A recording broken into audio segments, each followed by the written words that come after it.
Hello বন্ধুরা, সবাই কেমন আছো? আশা করছি সবাই অনেক অনেক ভালো আছো।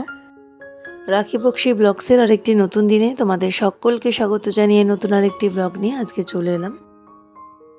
তো আজকের দিনটা ছিল রবিবার, আর সকালবেলায় আজকে একটু বেলা করেই ঘুম থেকে উঠেছিলাম।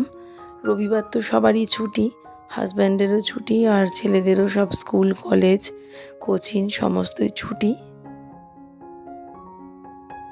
আর এখন বাজে কটা বলো তো? এখন বাজে প্রায় 12টার কাছাকাছি। আজকে ঘুম থেকে উঠেছি প্রায় 9:30টার পরে, জানো তো। তো অনেকটাই বেলা হয়ে গেছে আজকে। আর আজকে সেরকম খুব বেশি কাজের চাপও নেই। স্কুল কলেজে তাড়া না থাকলে আর সেরকম কি কাজের চাপ বলো। তো ধীরে সুস্থেই সংসারের কাজগুলো আজকে সব করে নেব। আর এখন সিঙ্কে জমে থাকা বাসনগুলো সমস্ত ধুয়ে নিচ্ছি। আর আজকে যেহেতু রবিবার, আজকে একটু বিরিয়ানি রান্না করব। তো তার জন্য চালটা 1 ঘন্টা আগেই ভিজিয়ে দিয়েছি। ওই যে ডেচকিতে ভিজানো রয়েছে দেখতে পেলে। আর এখন 1 ঘন্টা ভিজানোর পরে চালটা বেশ কয়েকবার ভালো করে ধুয়ে নেব। আর তারপরে ভাতটা হতে বসিয়ে দেব। তো এখন সৌম্যদের ফার্স্ট টার্ম পরীক্ষা চলছে। তো এর জন্য ওকে আজকে আঁকার স্কুল পাঠাইনি। তো ঘুম থেকে উঠিয়ে একটু পড়তে বসিয়েছিলাম। আর ব্রেকফাস্ট তো বড় ছেলেকে যেরকম করে দিই, স্যুপ আর পাউরুটি, সেরকমই করে দিয়েছিলাম। আর ছোট ছেলেকে ছাতু দিয়েছি, ছাতু আর কলা এই খেয়েছে সকালবেলায়। তো গ্যাস ওভেনে একটু পাউরুটির গুঁড়ো পড়েছিল যখন পাউরুটি সেঁকেছিলাম। তো এটাই ভালো করে মুছে ওভেনটা পরিষ্কার করে নিলাম। আর একটা দুধের প্যাকেট আনা ছিল, সেইটাও জাল দিয়ে রেখে দিলাম। আর এইবারে বিরিয়ানির চালটা ভালো করে ধুয়ে তারপরে ভাতটা হতে বসিয়ে দিলাম। আর এখন এর মধ্যে কিছু কিছু গোটা মশলা দিয়ে দেব, যেমন সাজিরে, সামরিচ, গোটা গরম মশলা, তেজপাতা আর নুন আর পরিমাণ মতো একটু তেল দিয়ে দিচ্ছি। তেলটা দিলে নাকি অনেকে বলে ভাতটা খুব ঝরঝরে হয়। তো আমি যখন রাইসের চাল সিদ্ধ করি তখন এরকমভাবে তেল দিয়েই সবসময় করি। আর এখন ওইদিকে বিরিয়ানির ভাতটা হচ্ছে, আর আমি এখন কিছু কাঁচা কেচে নেব ওয়াশিং মেশিনে। তো বেশ কয়েকটাই কাঁচা পড়েছিল, চাদর টাদর ছিল, এগুলো সব জল দিয়ে ভালো করে ভিজিয়ে দিলাম। আর ঘরদোরও কিন্তু আমার আজকে গোছানো হয়ে গেছে। আর এখন দেখো ও কি শুরু করেছে। কেমন পাগল দেখো।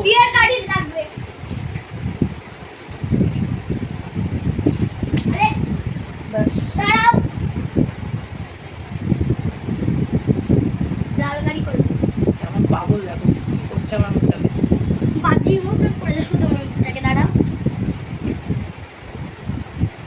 ইয়ে বাবা। আর এখন তো তার পড়াশুনো সব ডকে উঠেছে, আর সে এখন আমার মুখের মধ্যে ড্রয়িং নিয়ে বসেছে। গুড ইভিনিং বন্ধুরা, আবার ফিরে এলাম সন্ধেবেলা।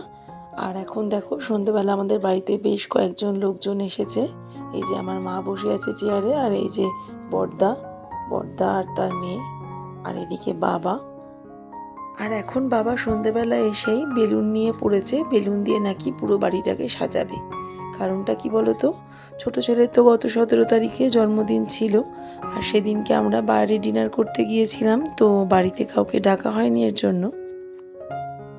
তো সেই অনুষ্ঠানটাই আজকে পালন করব। এর জন্য বাবা মা ভাই ভাইয়ের বউ সবাইকেই বাড়িতে ডেকেছি। আর সৌম্যর বেশ কয়েকটা বন্ধু বান্ধবকেও নেমন্তন্ন করেছি। অবশ্য এখন তারা কেউ বাড়িতে এসে পৌঁছয়নি, এখন তো মোটামুটি সন্ধে 6টা সাড়ে 6টা মতন বাজে। তাদের সবাইকে আসতে বলেছি এই 7টা সাড়ে 7টার দিকে। ওই 7:30 8টার আগে তো মোটামুটি কেক কাটা শুরু করা যায় না। সমস্ত বাচ্চারা আসবে, সমস্ত বন্ধুরা আসবে এক এক করে। তারপর তো এদিকে একটু টুকটাক খাবার টাবার দিচ্ছিলাম। বড়দা এসেছে বড়দার মেয়েকে দিতে, তো ওকেও একটুখানি চা জল খাবার দিলাম। আর বাবা মা আগে চলে এসেছে, ভাই ভাইয়ের বউ এখনও আসেনি। ওরা কেকটা নিয়ে আসবে, একটু দেরি হবে ওদের। আর এখন বাবা আগে এসেছে, কারণ বাবা এখন এই বেলুনগুলো নিয়ে পড়েছে। আর দেখো সমস্ত দিক কিন্তু বেলুন দিয়ে খুব সুন্দর করে অলরেডি সাজাতে শুরু করে দিয়েছে। আমাদের বাড়িতে কোনো বাচ্চার কোনো জন্মদিন বলো বা কোনো রকম অকেশন বলো, আমার বাবাই কিন্তু এইসব সাজানো গোছানোগুলো করে। আমার বাবা না এইসব দিক দিয়ে খুব শৌখিন। তো সমস্ত সাজানো গোছানো ঘর সাজানোর দায়িত্ব আমার বাবার ওপরেই থাকে মোটামুটি। আর আজকেও তার অন্যথা হয়নি। সমস্ত বেলুন টেলুন কিনে নিয়ে এসে এখন বসে পড়েছে সাজানোর কাজে। আর এই যে আমি একটুখানি জল খাবার আর চা দিলাম বড়দাকে। ও খুব তাড়াহুড়ো করছিল, বলছিল এক্ষুনিও বেরিয়ে যাবে, ওর কি কাজ আছে। তো ওই জন্য একটু চা আর জল খাবার দিয়ে ওকে আগে ছেড়ে দিলাম। আসলে আমি তো কোনো বড় কাউকে ইনভাইট করিনি, ছোটোখাটোর ওপরে একটু করছি পার্টিটা। শুধু ওর ছোটো ছোটো বন্ধুগুলোকে ডেকেছি আর আমাদের ঘরের এই কটা লোক, বাবা মা ভাইয়ের বউ এরা। তো চলো এখন এক এক করে সবাই কিন্তু আসতে শুরু করে দিয়েছে। আরও 6-7 জন বন্ধু আসবে আর তারা সবাই এলেই তারপরে কেক কাটা শুরু করব। আমার ইচ্ছা ছিল যাতে সৌম্যর জন্মদিনের দিনই বন্ধুগুলোকে ডেকে কেকটা কেটে একটু আনন্দ করতে পারে, কিন্তু ও আগে থেকে বলে রেখেছিল যে জন্মদিনের দিনই তাকে নাকি বাইরে রেস্টুরেন্টে খাওয়াতে হবে। তো ওই জন্যই সেদিনকে আর বাড়িতে কোনো অ্যারেঞ্জমেন্ট করিনি। আর এই দেখো আমার ভাই একটা এত বড় সাইজের কেক নিয়ে চলে এসেছে। আর আমার একটা দিদিকেও আসতে বলেছি, ওর ছোট্ট একটা 3 বছরের ছেলে আছে, ওকে নিয়ে আসবে। তো ওরা সবাই আসুক, তারপরে না সৌম্য কেকটা কাটা শুরু করবে।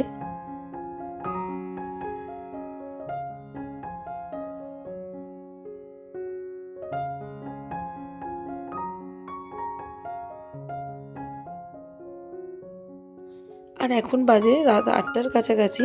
আর এখন কিন্তু ওর সমস্ত বন্ধুরাই চলে এসেছে আর এখন গিফট দেওয়ার পালা চলছে। আর আজকে যেহেতু প্রচণ্ড গরম, তাই আজকে এই ঘরটা এসি চালিয়ে দিয়েছি।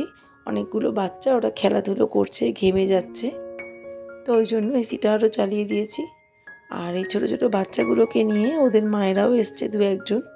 এরা সব আমাদের আবাসনেরই মহিলা আর তাদের বাচ্চারা। আর এই ছোটো ছোটো বাচ্চাগুলোকে একা ছাড়াটা সম্ভব নয়, কেননা ওরা সবাই প্রচণ্ডই দুরন্ত। আর এতক্ষণে তো সবাই চলে এসেছে।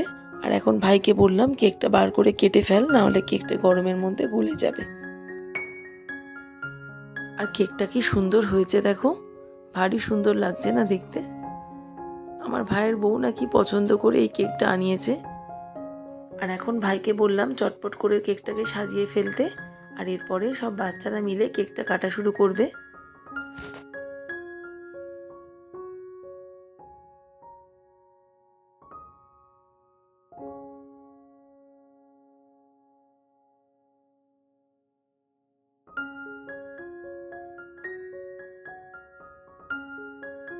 ব্যাস হয়ে গেছে মোটামুটি কেকটা সাজানো। আর এবার সব বাচ্চাগুলোকে ওই ঘর থেকে ডাকবো আর সবগুলো মিলে তারপর কেকটা কাটবে। আর এর মধ্যে আমার দিদিও চলে এসেছে এই পুচকিটাকে নিয়ে।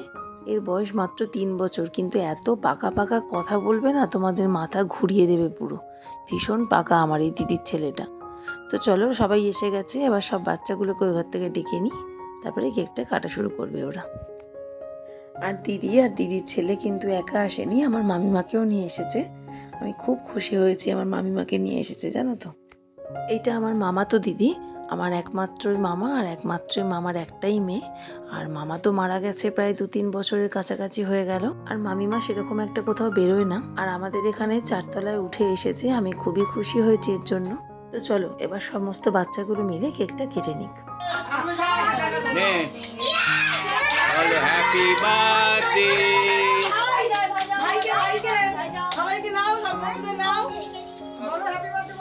বলো বলো হ্যাপি বার্থডে।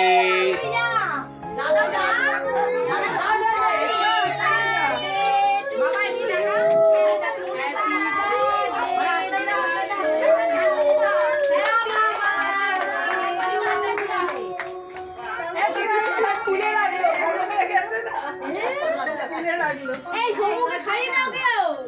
সময় খাই রে রিজু, সময় খাই রে। হ্যাপি সময়কে খাইয়ে সবাইকে একটু একটু করে খাই দে ছোটগুলোকে। না না আমি বসবো, তুমি বসো। দেখি মুখটা দেখতে পাচ্ছি না। সবাইকে একটু একটু করে দিয়ে দে, সবাইকে সবাইকে একটু একটু করে দিয়ে দে। হ্যাঁ হ্যাঁ দাও, ভাইকে দিয়ে দাও, লাগছে লাগছে। গুকিকে দাও, গুকিকে সমক গুকিকে একটু খাইয়ে দাও, একটু খাইয়ে দাঁড়াও, এসে নরম নরম নরম দাদা কেটে দেবে। হয়তো দিয়েছে দিয়েছে দিয়েছে।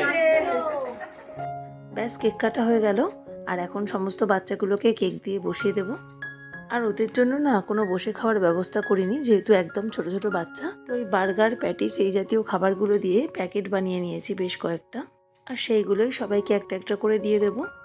আর জন্মদিনের কয়েকটা ফটো তোমাদের সাথে শেয়ার করে নিলাম। তো আজকের ব্লগটা এখানেই শেষ করলাম। সবাই ভালো থেকো।